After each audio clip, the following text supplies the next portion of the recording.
sorrow, suffering, anguish, pain, and despair. These emotions have become all too familiar in today's America.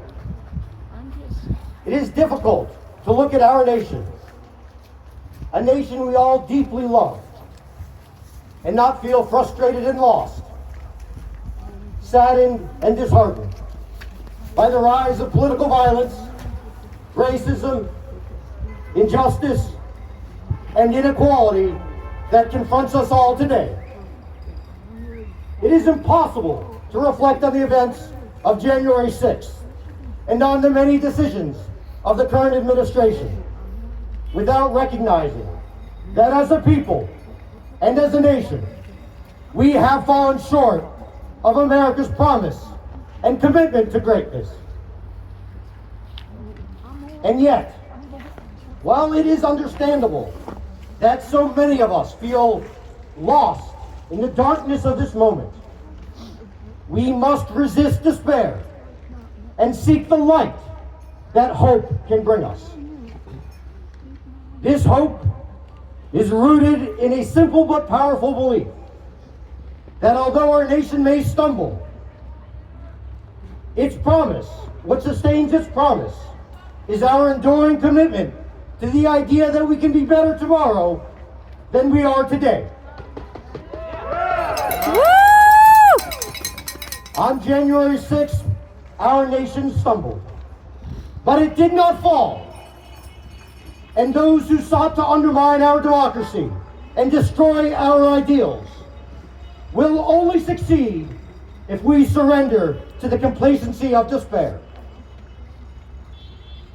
But how do we sustain hope when American ideals seem under constant attack, often by our government, sometimes by our fellow neighbors and fellow citizens? President Barack Obama captured this challenge better than I ever could.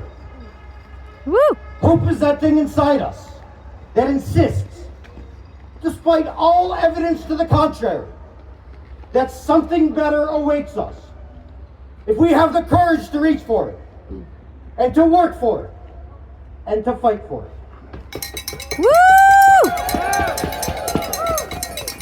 I believe that something better does await our nation. But we must be honest with ourselves and with each other. Even sustained by hope, the road ahead is difficult and steep. Still, our nation has been tested before, and time and again, it has proven its resilience and the resilience of the American people. As we stand here at the Civil War Monument, we remember that in 1863, on a battlefield in Gettysburg, President Lincoln reminded a nation confronting rebellion that this country was conceived in liberty and dedicated to the proposition that all men are created equal. Woo!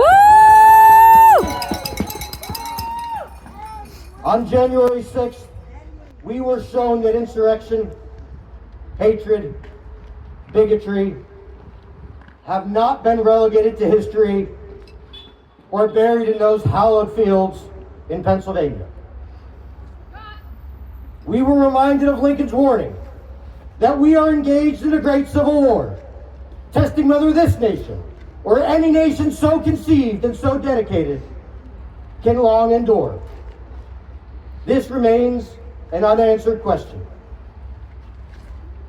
While the current administration and those who stormed the Capitol seek to cling to political power by turning neighbor against neighbor and brother against brother, we must reject that narrative. We must remember the lessons of history, that there is far more that unites us as Americans than divides us. We must reject violence and replace it with compassion. Reject hatred and replace it with dialogue, even with those with whom we profoundly and passionately disagree. Yes, the work before us is daunting, and it remains unfinished.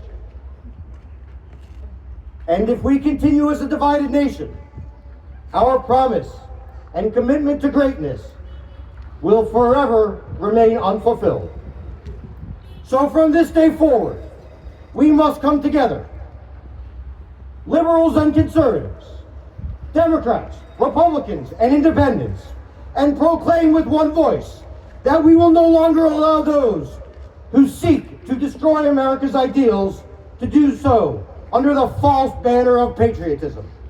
That's right. Woo! We must stand here today and declare to the world that patriotism does not require division, bigotry, and hatred. That era is over. Yes. And we must once again heed Lincoln's call to commit ourselves to the great task remaining before us, to ensure that those who gave the last full measure of devotion did not do so in vain, that this nation shall have a new birth of freedom, and the government of the people, by the people, and for the people shall not perish from this earth. Woo! God bless all of us, and God bless the United States of America. Woo! Thank you.